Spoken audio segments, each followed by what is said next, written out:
BA second year के first paper के हिंदी साहित्य के विद्यार्थियों, आज मैं आपको रीति काल के रीतिबद्ध और रीतिमुक्त कवियों में अंतर बता रही हूँ। जैसा कि आपको पता है, रीति काल के प्रथम प्रश्न पत्र का नाम रीतिकाल के प्रथम प्रश्न पत्र में रीतिकालीन समस्त कवियों को 3 भागों में बांटा गया है: रीतिबद्ध, रीति सिद्ध और रीति मुक्त। रीतिबद्ध और रीति सिद्ध कवियों में बहुत ज़्यादा भेद न होने के कारण समस्त रीतिकालीन साहित्य को 2 भागों में बांट दिया गया है: रीतिबद्ध और रीति मुक्त। बच्चों, आज मैं आपको रीतिबद्ध और रीति मुक्त कवियों में अंतर बता रही हूँ।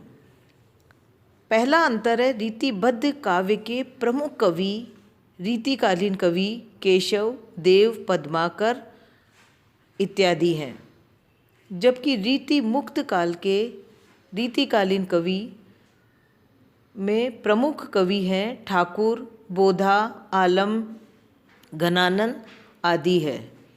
दूसरा, रीतिबद्ध और रीति मुक्त में अंतर देखिए। रीतिबद्ध वे कवि हैं जिन्होंने लक्षण ग्रंथों के आधार पर काव्य की रचना की है, जबकि रीति मुक्त वे कवि हैं जिन्होंने लक्षण को तो माना है पर वह उनसे बंध कर रचना नहीं कर पाए हैं या नहीं की है।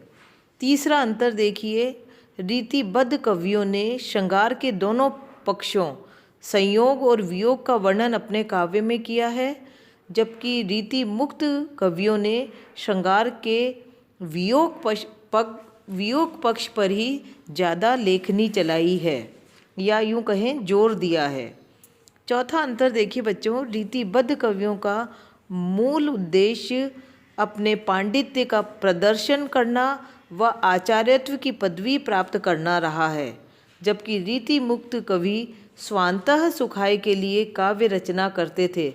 न उन्हें कोई पदवी का लालच था और न ही कोई दिखावा करने का लालच था। रीतिबद्ध कवियों ने प्रकृति के आलंबन रूप का वर्णन किया है, जबकि रीति मुक्त कवियों ने प्रकृति के उद्दीपन रूप का वर्णन किया है। बच्चों, आलंबन का मतलब प्रकृति जहाँ पर सहायक हुई है उनके पक्ष में है, और रीति मुक्त कवि जैसा कि आपको विदित है वियोग श्रृंगार के कवि थे, तो उनके लिए प्रकृति सहायक न होकर उत्तेजित करने वाली या विरोधी के रूप में प्रकट हुई है। जैसा कि जायसी की नागमती वर्णन में नागमती एक जगह कहती है कि आकाश से गिरने वाली बूंदें मुझे अंगारों के समान प्रतीत हो रही है। ठीक उसी प्रकार से रीतिकालीन वियोगी कवियों ने प्रकृति के उद्दीपन रूप का वर्णन किया है। अगला देखिए बच्चों, छठा अंतर, रीतिबद्ध कवियों ने राधा कृष्ण को लौकिक रूप में अथवा नायक नायिका के रूप में वर्णित किया है, जबकि रीति मुक्त कवियों ने राधा कृष्ण को लौकिक से अलौकिक शक्ति बनाकर उनकी आराधना और पूजा की है।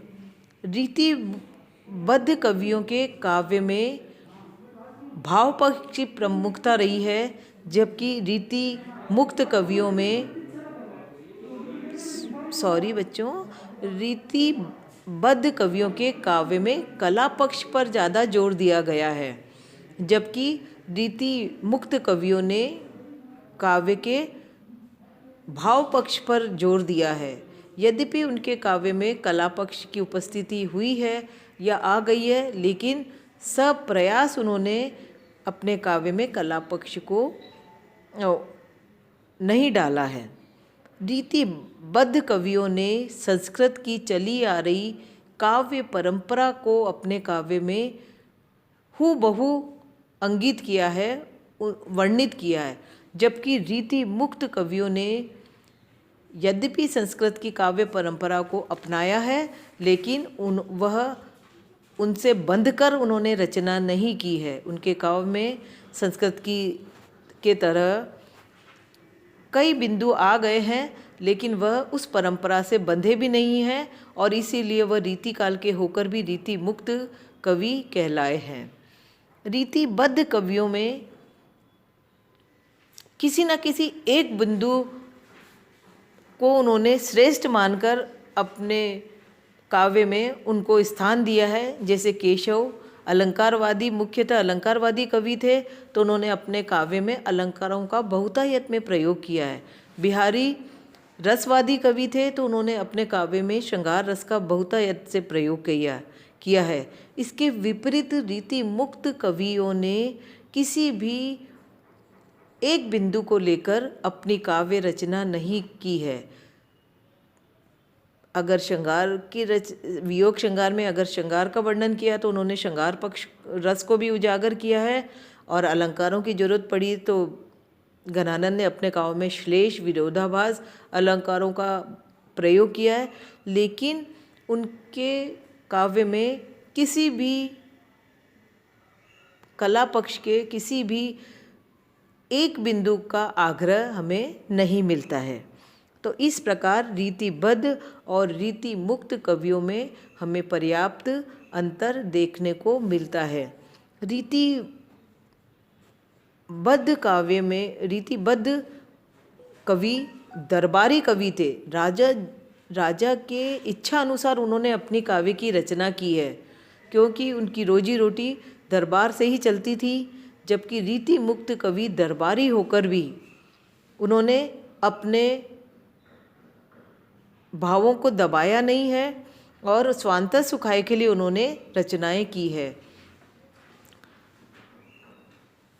इस प्रकार से रीतिबद्ध और रीति मुक्त कवि हमें देखने को मिलते हैं, जो एक काल होकर भी जिनमें पर्याप्त अंतर है।